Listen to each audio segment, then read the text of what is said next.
Morning show ഇനി അതിഥിയിലേക്ക് പോവുകയാണ്. വെള്ളിയാഴ്ച തിയേറ്ററുകളിലെത്തിയ ബഷീറിൻ്റെ പ്രേമലേഖനത്തിൽ ശ്രദ്ധേയമായ വേഷം കൈകാര്യം ചെയ്ത ഗായിക കൂടിയായ രഞ്ജിനി ജോസ് ആണ് ഇന്ന് മോർണിംഗ് ഷോയിൽ അതിഥിയായി എത്തുന്നത്. നമുക്ക് രഞ്ജിനിയിലേക്ക് വരാം. അതിനു മുമ്പ് രഞ്ജിനി അഭിനയിച്ച ആ പാട്ടും അതിലെ വേഷവും ഒന്ന് കണ്ടിട്ട് വരാം.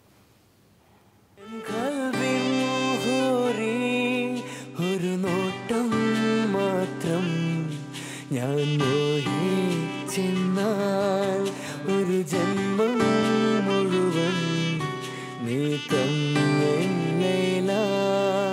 ഇന്നും നീ എന്നുള്ളിൽ കൊതിയായി സുഖമേകുന്നൊരു കൊഞ്ചൽ കിളിയായ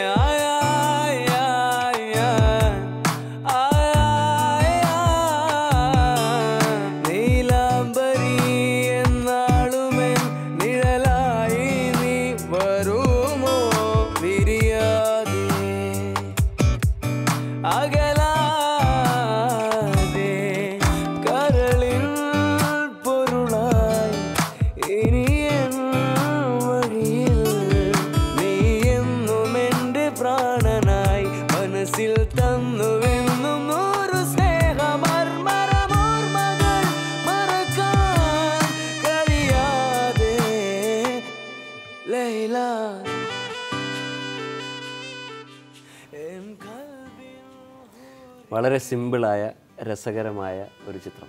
എങ്ങനെയുണ്ട് രഞ്ജിനിയുടെ ലൈലയ്ക്ക് ലഭിക്കുന്ന പ്രതികരണം? നല്ല പ്രതികരണമാണ് കിട്ടിയിരിക്കുന്നത്. കാരണം ഞാനിതിനു മുമ്പ് 2 സിനിമ ചെയ്തതിലും അങ്ങനെ ഒരു നാടൻ പരിവേഷമല്ലായിരുന്നു. അപ്പോൾ ഇത് തികച്ചും ഒരു കുറച്ച് കാലഘട്ടത്തിന് മുമ്പ് എടുത്ത ഒരു കഥയായിട്ടാണ് കാണിക്കുന്നത്. അപ്പോൾ അതിൽ തികച്ചും നാടനായിട്ടുള്ള ഒരു മുസ്ലിം കുട്ടി ലൈല എന്ന് പറഞ്ഞൊരു കഥാപാത്രത്തെ അവതരിപ്പിക്കുകയായിരുന്നു. അപ്പോൾ ആബ്സല്യൂട്ട്ലി നോ മേക്കപ്പ്, വളരെ നാച്ചുറലായിട്ടാണ് എടുത്തിരിക്കുന്നത്. പിന്നെ കഥാപാത്രത്തിലുടനീളം കുറച്ച് ഡൗൺ ചെയ്തിട്ടുണ്ട്, കുറച്ച് സാഡായിട്ടുള്ള ഒരു ക്യാരക്ടറായതുകൊണ്ട്. അപ്പോൾ അങ്ങനെ 2 ടൈപ്പിലുള്ള ഒരു എക്സ്പ്രഷൻ വൈസുള്ള ആക്ടിംഗ് ഒന്നും ഞാൻ ഇന്നുവരെ ചെയ്തിട്ടില്ല. അത് ബഷീറിൻ്റെ പ്രേമലേഖനത്തിൽ എനിക്ക് ലൈല വഴി എനിക്ക് ചെറിയ റോളാണെങ്കിലും അത്യാവശ്യം ആക്ട് ചെയ്യാനുണ്ടായിരുന്നു. അപ്പോൾ അത് കാരണം ഞാൻ എൻജോയ് ചെയ്തു. Was different experience. 80കളിലെ പ്രണയനായികയായിട്ടാണ് എത്തുന്നത്. അതിൽ ഒരു ശ്രദ്ധേയമായ കഥാപാത്രം, ഒപ്പം മണികണ്ഠനെ പോലെയുള്ള ഒരു പ്രധാനപ്പെട്ട ഒരു നടനും. എങ്ങനെയുണ്ടായിരുന്നു രഞ്ജിനി ആ ഒരു എക്സ്പീരിയൻസ്? എനിക്ക് ശരിക്കും പറഞ്ഞാൽ ഞാൻ കമ്മട്ടിപ്പാടം കണ്ടിട്ടുണ്ടായിരുന്നില്ല ആ നേരത്ത്. അപ്പോൾ എൻ്റെ അടുത്ത് അനീഷ്ക ഇത് വളരെ യാദൃച്ഛികമായിട്ടാണ് എൻ്റെ അടുത്ത് ഇത് പറഞ്ഞത്, ഇങ്ങനെ ചെയ്യണം എന്ന് പറഞ്ഞാൽ. എന്നെ വിളിച്ചപ്പോഴും ഞാനത് അഭിനയിക്കാനാണ് എന്ന് ഞാൻ അറിഞ്ഞില്ല, പാട്ട് പാടാനാണ് വിളിക്കുന്നത് എന്ന് ഞാൻ വിചാരിച്ചത്. ഇദ്ദേഹത്തെ പരിചയപ്പെടുത്തി. ഞാനിങ്ങനെ സക്രിയയുടെ ഗർഭിണികൾ എന്ന സിനിമയുടെ സംവിധായകനാണ്, ഇത് എൻ്റെ 4ാമത്തെ ചിത്രമാണെന്ന് പറഞ്ഞിട്ടാണ് സംസാരിക്കുന്നത്. എല്ലാം കഴിഞ്ഞിട്ടാണ് പറയുന്നത് വേഷം ചെയ്യണമെന്ന്. അപ്പോൾ ഞാൻ ചോദിക്കുകയും ചെയ്തു, ഇത് എന്നെക്കൊണ്ട് നടക്കുന്ന കാര്യമാണോ എന്ന്. അപ്പോൾ പറഞ്ഞു ഇല്ല, കുഴപ്പമില്ല, ചെയ്യാൻ പറ്റുമെന്ന് എനിക്ക് കോൺഫിഡൻസ് ഉണ്ടെന്ന് പറഞ്ഞു. പിന്നെ കഥ കേട്ടപ്പോൾ എനിക്ക് ഭയങ്കര ഇഷ്ടമായി. അങ്ങനെയാണ് ഞാൻ പെട്ടെന്ന് ലൊക്കേഷനിൽ എത്തുന്നത്. അവിടെ എത്തിക്കഴിഞ്ഞപ്പോൾ അതിന് മുമ്പ് എൻ്റെ അടുത്ത് പറഞ്ഞിട്ടുണ്ടായിരുന്നു ഇങ്ങനെ ഒരു കോമ്പിനേഷൻ ഉണ്ട് എന്ന് പറഞ്ഞിട്ടുണ്ടായിരുന്നു. എന്നിട്ട് ഇദ്ദേഹത്തിൻ്റെ പടമൊക്കെ കാണിച്ചു തന്നു. കമ്മട്ടിപ്പാടത്തിലെ ആ വേഷം, ബാലൻ എന്ന് പറയുന്ന ആ ക്യാരക്ടറിൻ്റെ ഫോട്ടോ ഒക്കെ കാണിച്ചു തന്നു. അത് കഴിഞ്ഞിട്ടാണ് പിന്നീട് സെറ്റിൽ കാണുന്നത്. പക്ഷെ മണി വളരെയധികം വളരെ ടാലൻറ്റഡ് ആയിട്ടുള്ള ആർട്ടിസ്റ്റാണെന്ന് എല്ലാവർക്കും അറിയാം. നല്ലൊരു മെച്ചോർഡ് ആക്ടറാണ്. കാരണം മണി വരുന്നത് തിയേറ്റർ എന്ന് പറയുന്ന വലിയൊരു പ്രസ്ഥാനത്തിൽ നിന്നാണ്. സോ അതിൻ്റെ ഒരു ടാലൻറ്റ് മണിക്കുണ്ടായിരുന്നു. പക്ഷെ വളരെ സിമ്പിളായിരുന്നു ആക്ട് ചെയ്യാനായിട്ട്, വളരെ കോഓപ്പറേറ്റീവ് ആയിരുന്നു. അതുകൊണ്ട് തന്നെ ഞങ്ങൾക്ക് തോന്നുന്നു വളരെ ഈസി ആയിട്ട് സീൻസൊക്കെ ചെയ്യാൻ പറ്റി. പേരാണ് ഇതിൻ്റെ മറ്റൊരു ഹൈലൈറ്റ്, ബഷീറിൻ്റെ പ്രേമലേഖനം. പക്ഷെ നമ്മൾ വിചാരിക്കുന്ന പോലെ ഒരു വൈക്കം മുഹമ്മദ് ബഷീറിൻ്റെ പ്രേമലേഖനവുമായി ഇതിന് വലിയ ബന്ധമൊന്നുമില്ല. ഒരു 80കളുടെ പശ്ചാത്തലത്തിൽ ഒരു 3 പ്രണയങ്ങളിലൂടെ സഞ്ചരിക്കുന്ന പ്രമേയം, അങ്ങനെ വേണമെങ്കിൽ പറയാം അല്ലേ? അതെ അതെ, ഇത് വൈക്കം മുഹമ്മദ് ബഷീറിൻ്റെ ഈ പുസ്തകം ഇതിൽ ഒരു പ്രോപ്പായിട്ട് അല്ലെങ്കിൽ ഇതിലൊരു മെയിൻ റോളായിട്ട് ഇതിൽ സർക്കുലേറ്റ് ചെയ്യുന്നു എന്നല്ലാതെ വേറെ ആ കഥയുടെ ഭാഗങ്ങൾ വളരെ കുറവാണ് ഇതിൽ. ശരിക്കും പറഞ്ഞാൽ ഇല്ല എന്ന് തന്നെ വേണമെങ്കിൽ പറയാം. പക്ഷേ ആ ഒരു സ്നേഹം പോലത്തെ സ്നേഹം ഇതിൽ ഈ പ്രണയങ്ങൾക്കിടയിൽ കാണിക്കാനായിട്ട് നോക്കിയിട്ടുണ്ട്. അതുകൊണ്ടാണ് ഇത്രയും പ്രണയലേഖനങ്ങൾ ഇത്രയും പ്രണയങ്ങൾ കാണിക്കുന്നത്. ഒന്നല്ല, ഒരു 2, 3, 4 പ്രണയങ്ങൾ ഇതിൻ്റെ ഇടയിൽ കാണിക്കുന്നുണ്ട്. സോ പിന്നെ ബാക്കി അറിയണമെന്നുണ്ടെങ്കിൽ നിങ്ങൾ ഡെഫിനറ്റ്ലി തിയേറ്ററിൽ പോയി സിനിമ കാണണം. അല്ലെങ്കിൽ ഞാനിവിടെ കഥ മുഴുവൻ പറഞ്ഞു. രഞ്ജിനി ആദ്യമായിട്ട് ഇടുകയാണെന്ന് തോന്നുന്നു തട്ടവും കച്ചിയും അതുപോലെ മുണ്ടും ഒക്കെയുള്ള വേഷങ്ങൾ എങ്ങനെയായിരുന്നു ആ വേഷത്തിലേക്കുള്ള ഒരു ട്രാൻസ്ഫോർമേഷൻ? അത് എളുപ്പമായിരുന്നോ? ഞാൻ എന്തിട്ടാലും പെട്ടെന്ന് അതിലേക്ക് ട്രാൻസ്ഫോം ചെയ്യും എന്നുള്ള ഒരു ചെറിയൊരു ഇതുണ്ട്, എനിക്കൊരു സവിശേഷതയുണ്ട്. അതിപ്പോൾ ഒരു പൊട്ട് കുത്തി കഴിഞ്ഞ് കഴിഞ്ഞാൽ കംപ്ലീറ്റ്ലി ഒരു ഹിന്ദു ലുക്കാണെങ്കിലും ഒരു ഇന്ത്യൻ ലുക്കാണെങ്കിലും അത് കഴിഞ്ഞിട്ട് എനിക്ക് എന്തോ അത് അങ്ങനെ ഒരു ഭാഗ്യമുണ്ട്. ഇതും എനിക്ക് ഈ പറഞ്ഞ പോലെ അതിന് ഒരു 5-6 മാസം മുമ്പ് ഞാനൊരു സൂഫി ആൽബം ചെയ്തിട്ടുണ്ടായിരുന്നു, അനൽ ഹക്ക് എന്ന് പറഞ്ഞ്. അന്ന് ഞാൻ മാതൃഭൂമി പുലർവേളയിൽ വന്നിട്ടുണ്ടായിരുന്നു. സോ അതിനും ഈ പറഞ്ഞ പോലെ തട്ടം കംപ്ലീറ്റ് കവേർഡ് ആയിട്ടുള്ളൊരു സംഭവമായിരുന്നു. പക്ഷെ അത് നാടനല്ലായിരുന്നു, ഒരു പേർഷ്യൻ ഗേളിൻ്റെ ഒരു അറ്റയർ ആയിരുന്നു അത് ഉദ്ദേശിച്ചത്. അപ്പോൾ അത് കാരണം തട്ടം വിടുന്ന ഒരു പുതിയ സംഭവമല്ലായിരുന്നു. പക്ഷെ തീർച്ചയായിട്ടും നമ്മുടെ കേരളത്തിലുള്ള പണ്ടത്തെ മുസ്ലിം സ്ത്രീകളുടെ വേഷം എനിക്ക് ഭയങ്കര ഇഷ്ടമാണ്. കുപ്പായം, കച്ചിമുണ്ട്, തലയിൽ ഇതുപോലെ തട്ടയിടാൻ. ഞാൻ എൻ്റെ അമ്മയുടെ നാട് ചേലക്കരയാണ്. അവിടെയുള്ള സ്ത്രീകളൊക്കെ ഇങ്ങനെയാണ്, കുറേ കാതിൽ കാപ്പൊക്കെ ഇട്ടിട്ട്. അപ്പോൾ എനിക്ക് ഭയങ്കര ഇഷ്ടമുള്ള വേഷമാണ്. ഇതിൽ ശരിക്കും ആ വേഷത്തിൽ ഫുള്ളായിട്ട് വരുന്ന ഷീലാമ്മയാണ്. ഷീലാമ്മയ്ക്ക് കറക്റ്റ് ആ ഒരു ഓർണമെൻറ്റ്സ് എല്ലാം കൊടുത്തിട്ടുണ്ട്. So I actually enjoyed. എനിക്ക് ഇഷ്ടമായി, ഭയങ്കര ഈസി ആയിരുന്നു അങ്ങോട്ടുള്ള ട്രാൻസ്ഫോർമേഷൻ. രഞ്ജിനിയുടെ ഒരു ഐഡൻറ്റിറ്റി എന്ന് പറഞ്ഞാൽ നമ്മളൊക്കെ പറയുക ഗായിക, രഞ്ജിനി ഗായികയാണ്. അപ്പോൾ അതുപോലെ സിനിമയിൽ ഒരു അഭിനയ രംഗത്ത് കൂടി സജീവമാകാനുള്ളൊരു പരിപാടിയൊക്കെ ഉണ്ടോ? ഒട്ടുമില്ല ശരിക്കും പറഞ്ഞാൽ. ഞാനങ്ങനെ സിനിമ വന്നപ്പോൾ ഒരുപാടധികം ഓഫേഴ്സ് വന്നിട്ടുണ്ട്, ഇല്ല എന്ന് പറയുന്നില്ല. എല്ലാവരോടും താങ്ക് യു എന്നെ വിളിച്ചതിന്. പക്ഷെ ഞാൻ പലതും എടുക്കാണ്ടിരുന്ന കാരണം ആ നേരത്തെ എനിക്ക് ചിലപ്പോൾ ബിസി ആയിട്ടുണ്ടാവും. കാരണം താങ്കൾ പറഞ്ഞ പോലെ ഞാനൊരു ഗായികയാണ് ഫസ്റ്റ് പ്രൈമറിലി. അപ്പോൾ എനിക്ക് എൻ്റെ ഷോസിന് പോകേണ്ടി വരും, എൻ്റെ ബാൻഡ് ഉണ്ട്. അപ്പോൾ എനിക്ക് അങ്ങനെ ഒരുപാട് കാര്യങ്ങൾ നടക്കുന്നതിൻ്റെ ഇടയിൽ കൂടെയാണ് എന്നെ വിളിക്കാറ്. അപ്പോൾ പലപ്പോഴും എനിക്ക് സഹകരിക്കാൻ പറ്റിയിട്ടില്ല. പക്ഷെ വിളിച്ചവരെയൊക്കെ എനിക്ക് ഇഷ്ടം തോന്നി. ആ നേരത്തെ ഫ്രീ ആയിട്ടുള്ള സമയത്ത് എടുത്തിട്ടുള്ള ഒരു 3 സ്ക്രിപ്റ്റാണ് ഇപ്പോൾ ചെയ്തിരിക്കുന്നത്, 3 സിനിമകൾ over A span of lot of years. പക്ഷേ നല്ല സ്ക്രിപ്റ്റ് വരാണ്, വൈ നോട്ട്?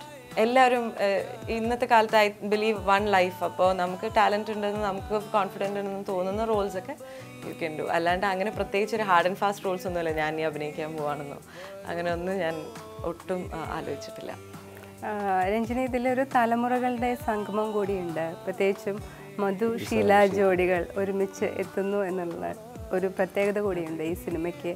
അവരുമായി കോമ്പിനേഷൻ സീൻസ് ഉണ്ടായിരുന്നോ? അവരെ പരിചയപ്പെടാൻ പറ്റുമോ? എന്തായിരുന്നു അവരുമൊത്തുള്ള ഒരു അനുഭവം?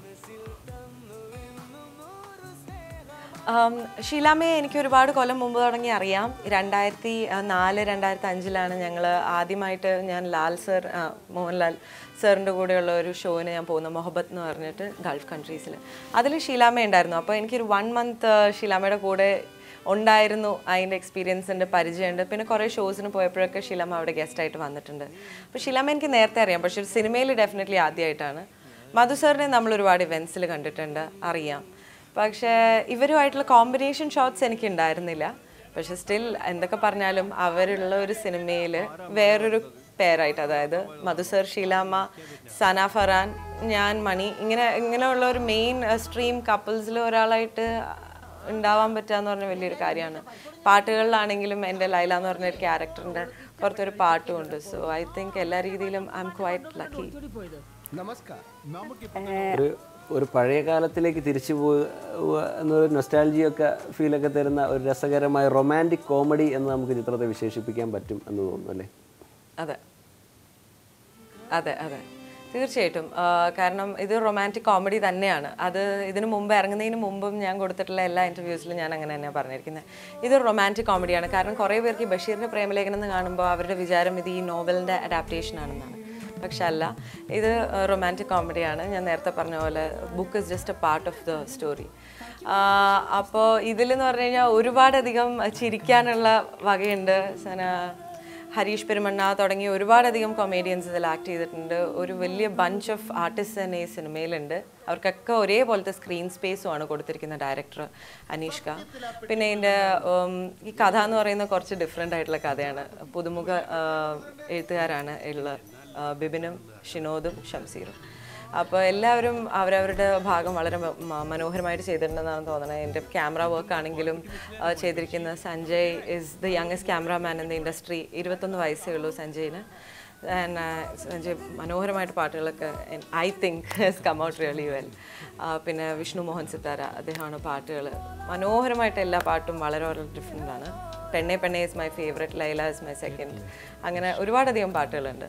സോ ഡെഫിനറ്റ്ലി ആ ഒരു ഏരിയയിലേക്ക് കൊണ്ടുപോകാനായിട്ട് ശ്രമിച്ചത് നടന്നിട്ടുണ്ട് എന്ന് തന്നെയാണ് എനിക്ക് നല്ലൊരു വിശ്വാസം. കാരണം ആ കാലത്തെ പ്രണയങ്ങൾക്ക് ഭയങ്കര ഒരു പ്യൂരിറ്റി ഉണ്ട്. ആ ഒരു പ്യൂരിറ്റി ഈ ഒരു സിനിമയിൽ പ്രണയങ്ങൾ കാണിക്കാനായിട്ട് ഡെഫിനറ്റ്ലി വിജയിച്ചിട്ടുണ്ട് അനീഷ്ക എന്ന് തന്നെ വേണം പറയാൻ. രഞ്ജിനി, ഈ പഴയ കാലത്തെയും പുതിയ കാലത്തെയും പ്രണയം വ്യത്യാസമുണ്ടെന്ന് രഞ്ജിനി പറഞ്ഞു. അത് പുതിയ കാലത്തേക്കാണ് പഴയ കാലത്തെ പ്രണയം വരുന്നത്. അതെങ്ങനെയാണ് സംവിധായകൻ മനോഹരമായി കൂട്ടി യോജിപ്പിച്ചിരിക്കുന്നത്? അതിലെ ത്രെഡ് എത്രത്തോളം മനോഹരമാണ്? പുതിയ കാലത്തെ പ്രണയവും പഴയ കാലത്തെ പ്രണയം എന്ന് പറഞ്ഞു കഴിഞ്ഞാൽ ഇപ്പോൾ കുറേയും കൂടെ പ്രണയത്തിന് മൂല്യം കുറഞ്ഞിരിക്കുന്നത് I think is because of technology. ഇപ്പോൾ ഈ പറയുന്ന പോലെ പണ്ടൊന്നും ഫോണൊന്നും ഇല്ലായിരുന്നു, അത്ര എളുപ്പമൊന്നും ഒരാൾ കമ്മ്യൂണിക്കേറ്റ് ചെയ്യാൻ പറ്റില്ല. സോ പ്രണയലേഖനങ്ങൾ നമ്മളൊരു പേപ്പറും പേനയും എടുത്ത് എഴുതുക എന്നുള്ളൊരു സമ്പ്രദായം ഉണ്ടായിരുന്നു. പിന്നെയാണ് മെയിൽ വന്നത്, അത് കഴിഞ്ഞ് ഫോൺ വന്നു, SMS, ഇപ്പോൾ വാട്സാപ്പ്. സോ അതിനൊരു ഇമ്പോർട്ടൻസ് കുറഞ്ഞുകൊണ്ടിരിക്കുക. നമ്മൾ ആളുകളെ കൂടുതൽ മിസ് ചെയ്യുന്നില്ല. എപ്പോൾ വേണമെങ്കിലും ഈ ഒരു വ്യക്തിയെ നമുക്ക് കയ്യിൽ കിട്ടും എന്നുള്ള രീതിയിൽ, അല്ലെങ്കിൽ വിളിച്ചു കഴിഞ്ഞ് കഴിഞ്ഞാൽ നമുക്ക് സംസാരിക്കാൻ പറ്റും എന്ന് പറയുന്നതിൽ ഒരു മിസ്സിങ് ഫാക്ടർ ഇല്ല. I think a missing factor is the biggest factor in love. അതില്ലാത്തതുകൊണ്ടാണ് അത്രയൊരു സ്ട്രോങ് ബോണ്ടഡ് അല്ലാത്തത്, അല്ലെങ്കിൽ ടേക്കൺ ഫോർ ഗ്രാൻറ്റഡ് എന്ന് വരുന്നത്. ഇപ്പോൾ ഈ പറഞ്ഞതിൽ കാണിച്ചിരിക്കുന്നത് അങ്ങനെ അതൊന്നും ഇല്ലാത്തൊരു കാലഘട്ടത്തെ പ്രണയങ്ങളാണ്. അപ്പോൾ തീർച്ചയായിട്ടും അത് കാണിക്കാനായിട്ട് വളരെ എളുപ്പമായിരുന്നു. ഇതൊന്നും ഇല്ലാണ്ട് പ്രണയലേഖനങ്ങൾ അല്ലെങ്കിൽ ഒന്ന് കാണുക. ഇപ്പോൾ അതിൽ തന്നെയാണെങ്കിൽ 2-3 സീനുണ്ട്. സനേനെ കാണാനാണെങ്കിലും ഫർഹാൻ രാത്രിയിൽ പോയി ഓടിളക്കി നോക്കുക, ഇങ്ങനത്തെ കുറേ പരിപാടികളൊക്കെ പണ്ടായിരുന്നു. എന്നെ കാണാനായിട്ട് രാത്രി വളയിടുന്ന ഒരു സീനും കാര്യങ്ങളൊക്കെ. സോ അങ്ങനെയായിരുന്നു പണ്ടത്തെയൊക്കെ പ്രണയങ്ങൾ, which had a little bit of purity എനിക്ക് തോന്നുന്നു. ചിത്രത്തിൽ മനോഹരമായ പാട്ടുകൾ, പിന്നെ അവരെ തന്നെ നമ്മൾ കല്യാണം കഴിക്കുക, അവരെ തന്നെ കൂടും. മനോഹരമായ പാട്ടുകളുണ്ട്. ഒരു ഗായികയായ രഞ്ജിനിയിൽ നിന്ന് അതിലെ പാട്ടുകൾ കേൾക്കാൻ കേൾക്കാമോ?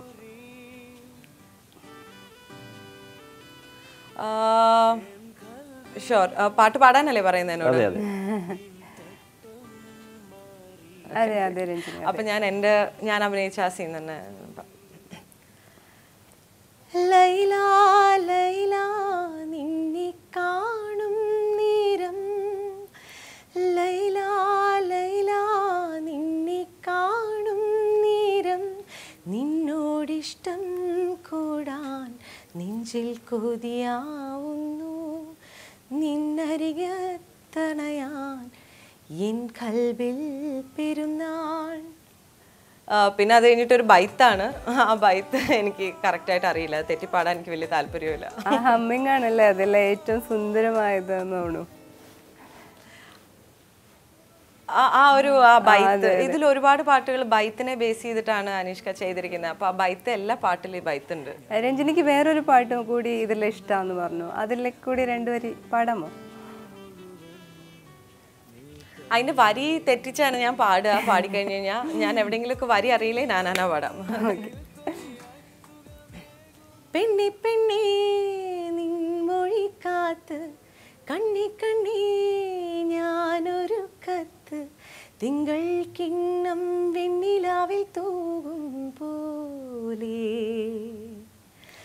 ഓഹോ നീ എൻ താളിലെ ലിപിയായി മാറി, ഓ ഞാൻ നിൻ പേനയിൽ മഷിയായി മാറി, കഥകൾ കൈ മാറി. എന്തായാലും രഞ്ജിനി, വളരെ സന്തോഷം. തിയേറ്ററുകളിൽ ഒരുപാട് നല്ല ചിത്രങ്ങളുണ്ട്. ആ നല്ല ചിത്രങ്ങൾക്കിടയിൽ ബഷീറിന്റെ പ്രേമലേഖനം കൃത്യമായി അടയാളപ്പെടുത്തുന്നുണ്ട്. പ്രണയം എന്നും മനോഹരമാണ്. അത് ഏത് കാലത്തായാലും പഴയതായാലും പുതിയതായാലും നമുക്കെല്ലാവർക്കും അതിൻ്റെ ഫീല് വേറെയാണ്. ഏതായാലും ഒരു മനോഹരമായ പ്രണയ ചിത്രത്തിൽ തന്നെ ഒരു മനോഹരമായ കഥാപാത്രം ചെയ്യാൻ സാധിച്ചതിൽ വളരെയധികം സന്തോഷം. ഇനിയും ഒരുപാട് നല്ല ഗാനങ്ങളും ഒരുപാട് നല്ല കഥാപാത്രങ്ങളും ഒക്കെയായി ഞങ്ങളുടെ മുമ്പിലെത്താൻ രഞ്ജിനിക്ക് കഴിയട്ടെ എന്നും ആശംസിക്കുകയാണ്. വളരെ നന്ദി മാതൃഭൂമി മോർണിംഗ് ഷോയിൽ അതിഥിയായി എത്തി. Thank you so much for having me. Thank you.